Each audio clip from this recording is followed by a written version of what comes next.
Welcome to Man Does Tech, where I solve the problems you didn't even know you had. In this video, I will explain how to change Nissan Maxima oil. First, gather your essential tools and materials. You will need a 14mm wrench for the drain plug, an oil filter wrench, and a suitable drain pan. Make sure you have 1 quarts of 0W20 full synthetic oil and a new oil filter. Safety is paramount, so always use jack stands to secure your vehicle. Once your vehicle is safely elevated on jack stands, place your drain pan directly beneath the oil drain plug.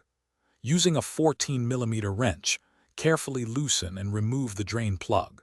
Be prepared for the oil to flow out quickly. Allow ample time for all the old engine oil to completely drain into the pan, ensuring a thorough removal of contaminants and debris. After the old oil has drained, locate and remove the old oil filter, which may also contain some residual oil. Take your new oil filter and apply a thin film of fresh engine oil to its rubber gasket. This helps create a good seal. Install the new filter by hand until it's snug, then add 1 quarts of the recommended 0W20 full synthetic oil through the fill cap.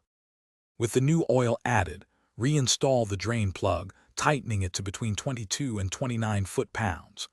Lower your Maxima, start the engine, and let it run for a few minutes to circulate the new oil.